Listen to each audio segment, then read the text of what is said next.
가기사는 증시 각도기. 네, 안녕하세요. 젊은투자 증시나침반 안지원입니다. 네, 1차는 투자 덕기만호 천장 곽산진입니다. 네, 뭐 이럴 수가 있습니까? 사상 최고치라면서요. 코스닥이 사상 최고치였습니다.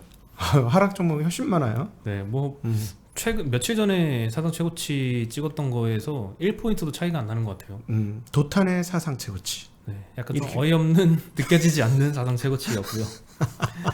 코스피는 네. 0.6% 하락을 했고 코스닥은 0.23% 상승을 했습니다. 네, 개인 투자자들이 코스피에서는 많이 샀습니다. 또 1조 1000억어치 매수를 했고요. 네. 코스닥에서는 1300억 매도했습니다. 네. 외국인은 코스피에서 3400억 매도했고 코스닥에서는 1600억 매수를 했습니다. 기관은 코스피에서 8300억 매도, 코스닥에서 120억 매도를 했습니다. 네. 삼성전자는 여전히 실적 발표 후에는 한번 떨어져주는 전통을 오늘 이번에도 근데 많이 안 움직이긴 했지만 전통을 네. 그대로 유지해 나갔어요. 네, 그래도 장중에 1% 가까이 좀 떨어졌다가 네. 도로 좀 회복을 했습니다. 이제는 의미는 있어요. 원래 많이 떨어지고 많이 오르고 많이 떨어졌는데 네. 덜 떨어졌다는 건 좀 의미가 있다. 그래서 계속 말씀드렸지만 이제 4, 4분기 원래는 3, 4분기부터 좋아졌어야 되는데 아마 4, 4분기부터 좋아질 것으로 저는 개인적으로 생각을 하고 있습니다. 그런가요? 3, 4분기에 좋아지려면 폰이 잘 팔려야 되는데 그거 잘 모르겠어요. 그거는. 네. 삼성전자 먼저 말씀을 드리면요. 2분기 매출이 63조 원 발표했고요. 컨센서스가 61.2조 원이었습니다. 네, 이거보다 잘 나왔고 19% 전년 동기 대비 상승을 했고요. 영업이익은 12.5조 원으로 컨센서스 11조를 넘겼습니다. 네. 전년 동기 대비 53% 높아진 수치고요. 1분기에 비해서 매출은 65.4조에서 다소 줄었지만 영업이익은 9.4조에서 3조 원 이상 증가를 했습니다. 스마트폰은 좀 부진을 했는데 1분기에 기대 이하였던 반도체 실적이 좀 좋았습니다. 디램 가격이 올라서 실적이 좋았고요. 가전도 이번엔 잘 나왔습니다. 네. 근데 오늘 주가는 0.5% 하락을 했고요. 반도체 앞으로의 실적이 좀 가격 움직임이 좀 변수일 것 같습니다. 너무 전망을 잘했던 것 같아. 저 전망이 맞지 않습니까? 저 회사는 반도체 회사로 누가 그래? 복합 회사고 삼성 멀티 컴플렉스 일렉트로닉 컴퍼니지. 그렇지 않습니까? 그렇죠. 5개 사업부가 합쳐져 있는 회사. 그러니까 휴대폰 안 되면 안 된다니까 내가 그렇게 얘기했는데 말이야. 여러분 증시각도기에 붙어 있으시면 조금이라도 유익이 있으실 것이다. 네. 라는 말씀 전해드리고 싶습니다. 네. 휴대폰도 좀 별로였고요. 반도체 가격도 전망이 좀 그렇게 좋지만은 않은 것 같아요. 아직 좀 불확실한 것 같습니다. 근데 어쨌든 디램 현물가 오르는 게 제일 중요해요. 디램 현물가는 이제 바닥치고 조금 올라오고 있어서 그거는 좋고, 그 다음에 이제 DDR5를 언제 할 것이냐 핵심이다 이거지. DDR5가 시작되면 그건 좋은데 올해는 그 별로 반영 안 되고 내년은 거의 온기로 반영될 것 같아요. 그래서 그런 거는 괜찮을 것 같다. 네. 인텔이 좀 서둘러 줘야 되는데 좀 늦었습니다. 본인들도 안타깝겠지. 지금 미국의 반도체 관련 주식들을 보면 안 오른 게 없습니다.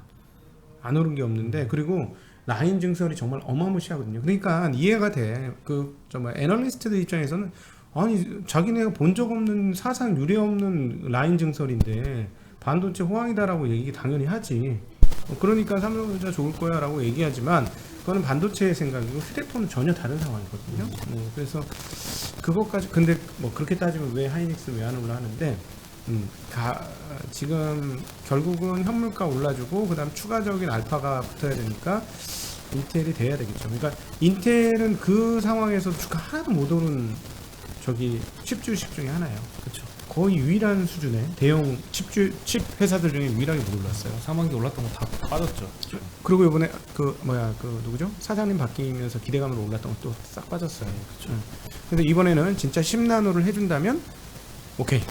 10나노가 출시가 되면 오케이. 근데 뚜껑을 열어봐야 되는데 핵심은 이거예요. 인텔의 핵심은 뭐냐? 10나노가 남의 집 7나노, 8나노의 위력을 갖고 있느냐. 그러면 인텔은 부활합니다. 주가도 상당히 크게 뜰 수 있어요. 그러니까 항상 인텔의 강점은 뭐냐면 14나노로 지금까지 버텼. 지금 누구는 뭐 7나노, 5나노 막 이러고 있는데 14나노로 버텼던 이유는 잘했기 때문에. 남들 14나노하고 비교할 수 없을 정도로 이쪽에 14나노의 집적도가 매우 높았기 때문이거든요. 네. 그러니까 이번에 10나노가 남의 집 7나노 뭐 이런 정도 수준이면 일단 역시 부활의 인텔 이럴 수 있어요. 그렇죠. 그리고 또 하나 이게 얼마나 중요한 칩이 지금 중요하니까 생각지도 안 했던 이런 안에 있는 이런 내재된 지적 갈망이 또 입으로 또 쏟아져 나오는데 가제 소울을 보시면 압니다, 여러분. 가제 소울. 자, 가제 소울로부터 영감을 얻은 건데 인텔이 그 좋은 것들을 이렇게 그 내면은요, 그 까먹었다. 자랑하다가 나중에 생각나면 정리해서 나중에 내일 다시 생각나면 말씀해 해주세요. 아, 죄송합니다. 자랑 좀 하지 마요. 죄송합니다. 네. 겸손하게 살아갈게요. 사람은. 네, 삼성전자 실적 발표 이어서 LG전자도 오늘 오후 1시 반쯤에 실적 발표를 했는데요. 발표 직후에 주가가 추가로 하락을 했습니다. 2분기 매출은 17.1조 발표를 했고요. 컨센서스가 17.3조였는데 조금 미달을 했습니다. 근데 이제 성장률로 보면은 전년 동기 대비 48% 성장한 수치고요. 영업이익은 1.1조 발표했는데 컨센하고 딱 부합한 정도였습니다. 뭐 오늘 뭐 장이 좀 떨어졌기 때문에 컨셉 부합한 정도면은 뭐 그래도 마이너스 3% 했습니다. 또 오늘 장 증시 전반을 흔들었던 이슈는 어제 발표했던 2분기 PMI 서비스 지표 네. 나왔습니다. 60.1포인트가 나왔고요. 63.5포인트가 컨센이었거든요. 예상치를 좀 밑돌았죠.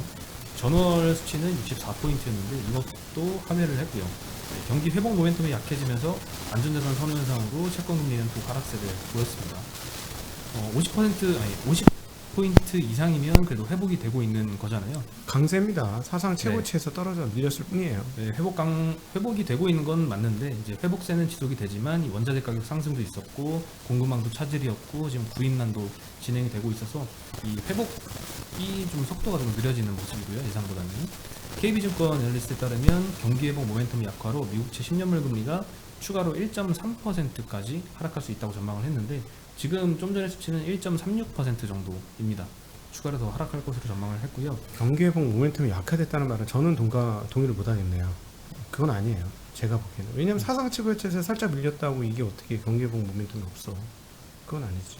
그렇죠. 뭐 예상치보다 덜 나왔던. 그렇죠. 정도였죠. 이제 소비는 과거보다는 좀 꺾이는, 왜냐하면 이제 돈 뿌린 게 재난지원금이 없으니까 소비는 좀 꺾이는 거는 그거는 맞는데 이 정도 강세면 강세라고 보긴 해야죠. 근데 중요한 거는 이게 결국 고용으로 연결되느냐, 제조업 고용으로 연결되느냐, 그게 훨씬 더 중요한 포인트가 아닌가 싶습니다. 네. 그리고 진짜 월가에서는 오히려 장기 금리는 또 여기서 더 오른다라고 전망을 하는 것도 많은 것 금리가 같습니다. 오른다, 네, 가격이 금리가. 오른다. 금리가요. 금리가 오른다. 네.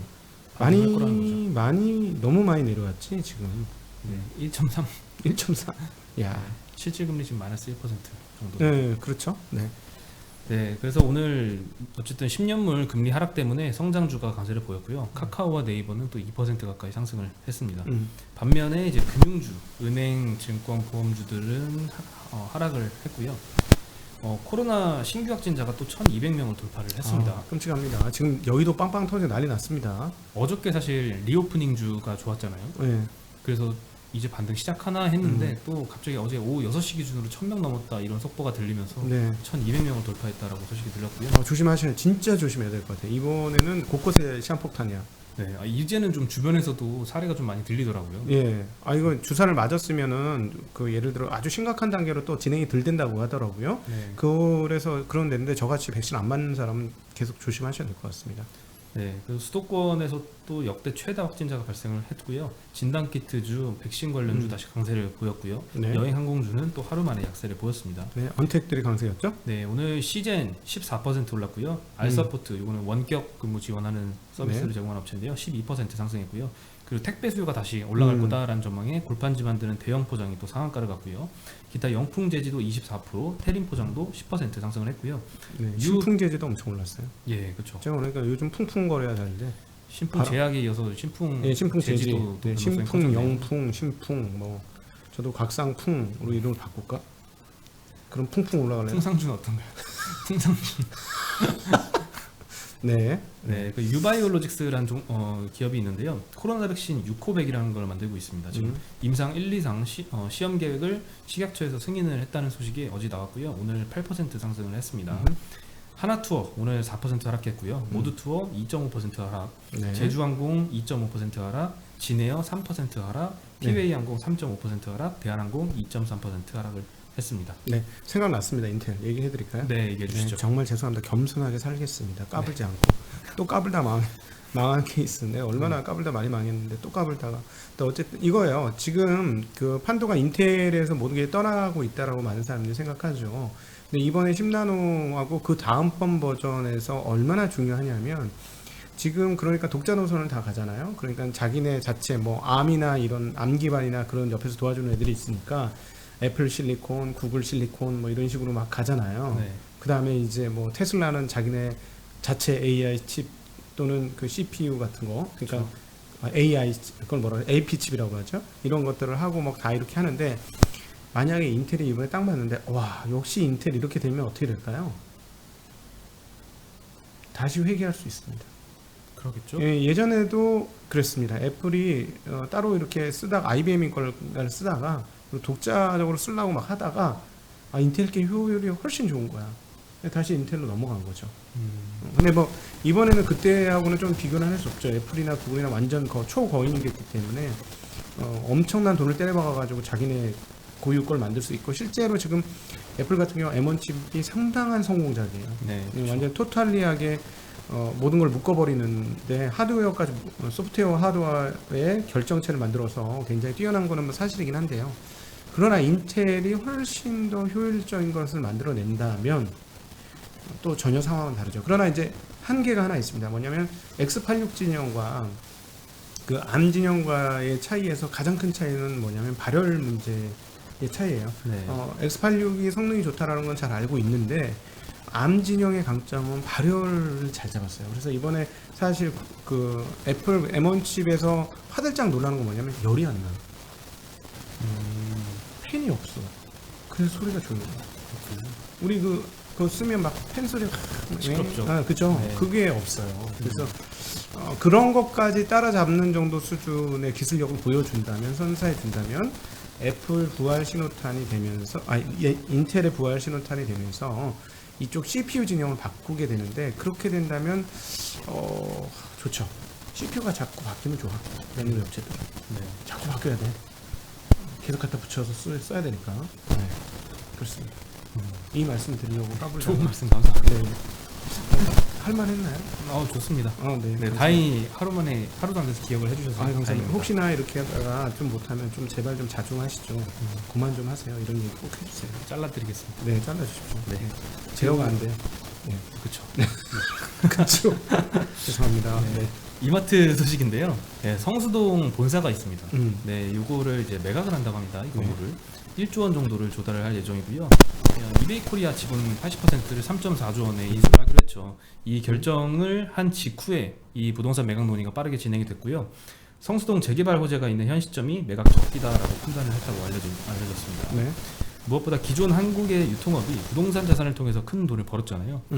이제는 좀 그렇죠. 시각이 바뀐 것 같습니다. 이마트를 필두로 이제 탈부동산 전략으로 방향을 틀었다는 점이 좀 의미가 있는 것 같고요. 네. 신세계그룹 관계자에 따르면 부동산을 깔고 있지 말고 이커머스 같은 디지털 자산으로 전환해야 된다는 게 정 부회장의 생각이다라고 언급을 해줬습니다. 이건 정말 큰 사건이죠. 그렇죠. 네, 이때까지 롯데라든가 뭐 네. 맥도날드를 비롯한 이런 많은 업체들이 사실상 제품 판매하는 건 부동산 한 거지. 그렇죠. 실상 내용을 따지고 예, 보면. 백화점이나 대형마트 부지가 가치가 올라가지고 그렇죠. 부동산 자산이 많았었죠.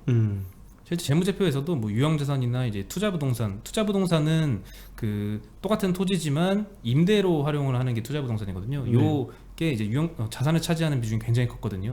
이제는 여기서 좀 패러다임이 바뀌는 게 아닌가 이런 생각도 듭니다. 네, 정말 큰 변화고 이 쿠팡이 그런 길을 열은 부분이 분명히 있다라고 봐야 될 것 같아요. 네, 네, 물리 혁신을 통해서 이런 일을 오프라인 매장을 무색하게 만들었기 때문에 이게 어떻게 되는지 이 사실은 진짜 이 쿠팡 혁명이 그리고 또 온라인 혁명이 그런 얘기도 많이 했었어요. 부동산을 퍼뜨리지 않겠느냐, 중앙 집중적인. 네.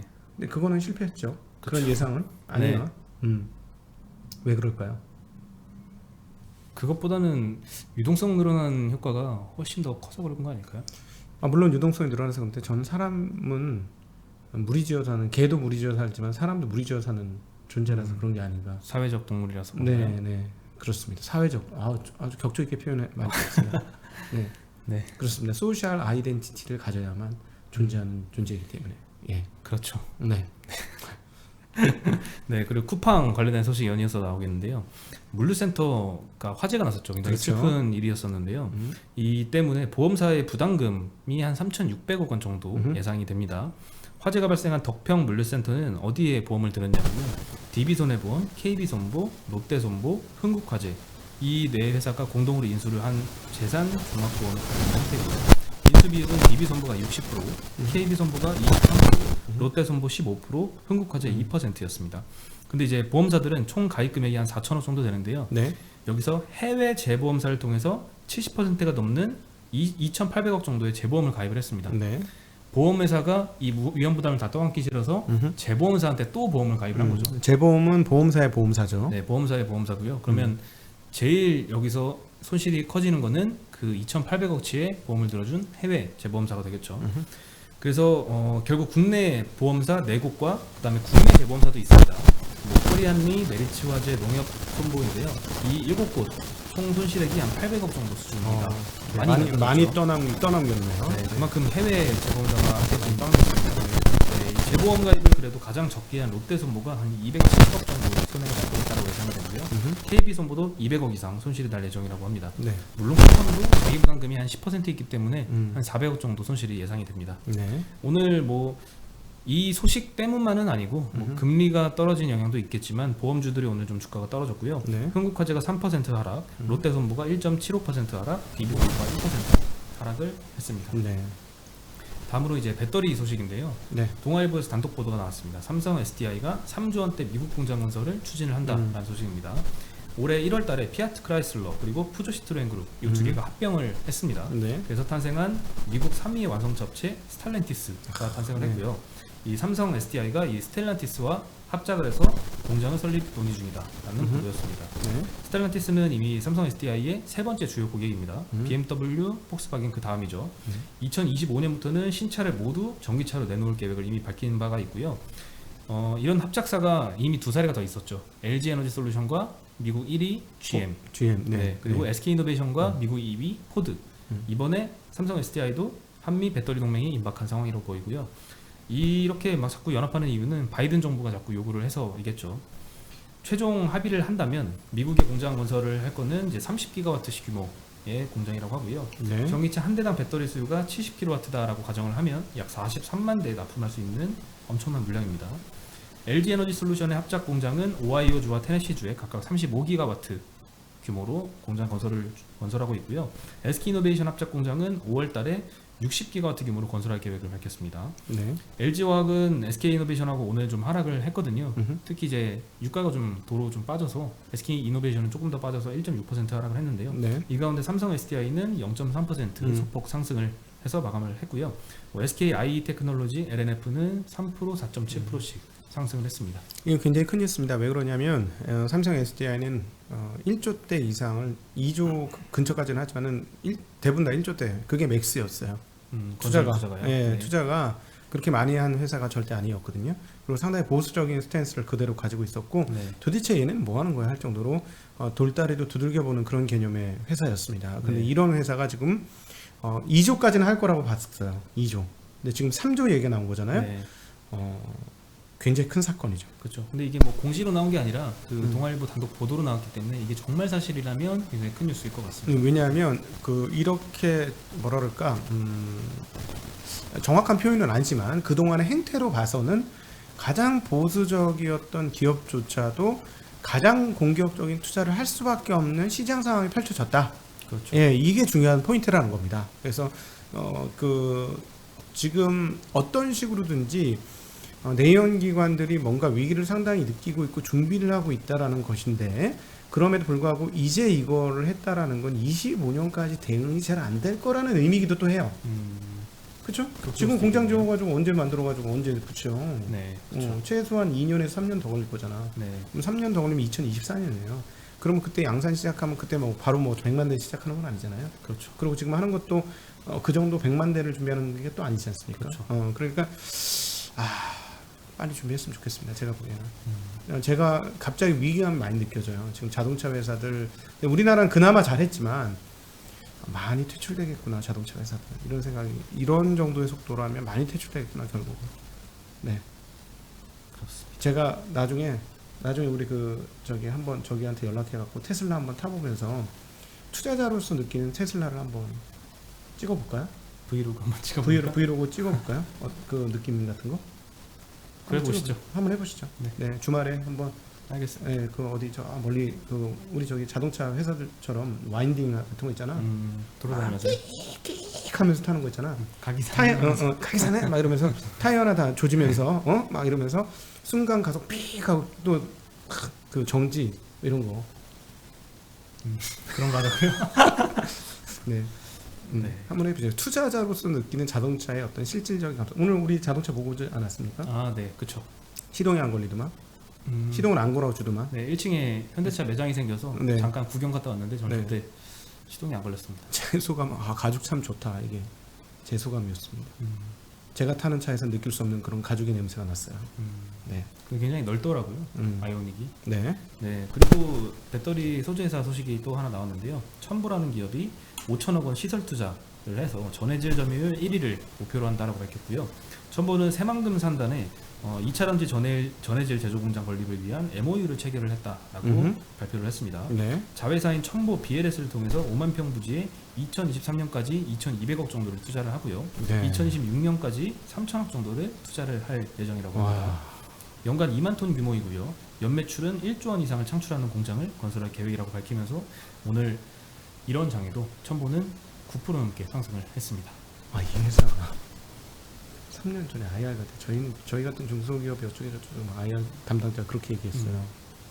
그렇죠. 저희 같은 중소기업이 이랬어요. 근데 지금 매출 1조 얘기 안 나와. 혼자 돈 벌려고 그랬나요? 아니 그게 아니고 이 시장 사이즈 증가가 정말 무섭다는 얘기죠.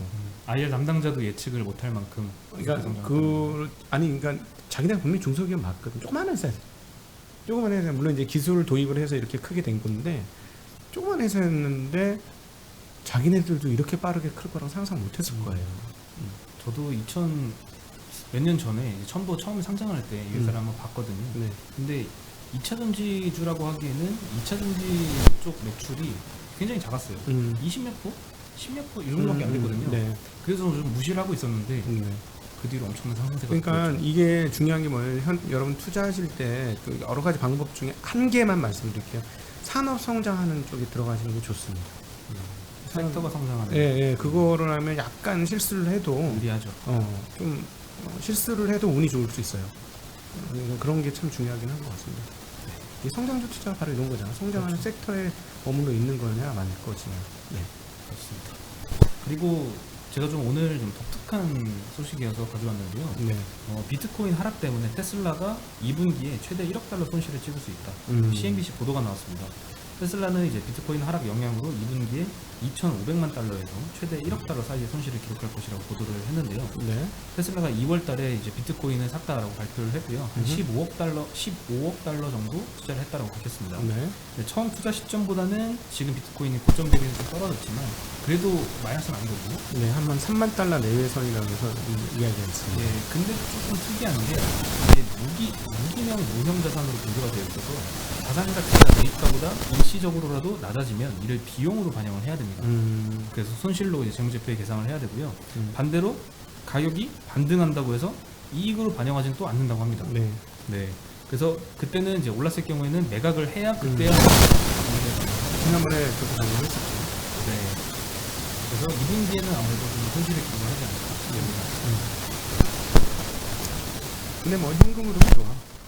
현금으로 계속 나날이 좋아지고 있어요. 그게 중요한 포인트예요. 그렇죠. 그러니까 테슬라 같은 기업들은 그 단순히 이익만 보시면 안 되고요. 현금 흐름이 어떤 식으로 흘러가고 있느냐. 그리고 이제 물론 당연히 저거 크레딧으로 돈 벌어요. 근데 단순히 크레딧으로 돈 버는 거 크레딧이라는 건 저러자 탄소 배출권 네. 다른 회사한테 지금은 팔아가지고 그 비중이 높죠. 그런데 그럼에도 불구하고 제가 충격을 받았던 포인트는 뭐였냐면 자동차 판매로 BEP를 했다는 거에 난 너무 쇼크를 먹었어. 네. 그만큼 인도를 많이 한 거죠. 그렇죠. 근데 이제 대수가 많을수록 그 확률은 점점 높아지는 거잖아요. 그렇죠. 그래서 그때부터 물론 저는 주식을 추천하는 거 아니라는 건 이미 다 독일말 분들은 아실 거예요.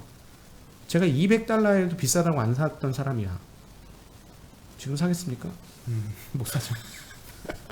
안 먹고 말지. 못 사죠. 예, 그런 사람이기 때문에 제가 주식을 추천하는 문제는 아닌데 가격을 떠나서 보면 냉정하게 이 회사라는 걸 보아야 한다고 본다면 실적도 냉정하게 본다면 그런 부분에선 분명히 의미가 있다라고 보셔야 된다는 거예요. 그게 지금 현재 주식 주가를 보장해주거나 뭐 이렇게 알리바이를 제공해주는 건 아니에요. 그렇지만 뭐 이게 뭐 아니다라고 잘못됐다 이건 뭐 전부 뻥카다 이렇게 얘기하기에는 조금 다르다.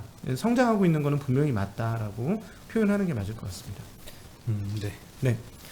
어저께 이제 인포맥스에서 응원 많이 해주셔서 너무 감사드리고요. 네. 저희는 오늘 여기서 인사를 드리겠습니다. 제가 오늘 저녁에 인포맥스 나갈 것 같습니다. 아 오늘요? 네. 네, 오늘 8시에 출연하시나요? 네네. 긴급 대타로. 네. MC로 들어가시죠. 그렇죠. 네. 사회하는 게 편해요. 그 이렇게 얘기해 주는 것보다. 많은 활약. 얘기를 하면 기력이 빠져. 네. 아무리 흑삼전탕 먹으면 되려나? 네. 근데 어쨌든 사회는 흑삼전탕 한 봉지로 한 포로 될 것 같습니다. 네. 네, 저희는 오늘 여기서 인사드리고요. 이따 8시에 또 응원 부탁드리겠습니다. 안녕.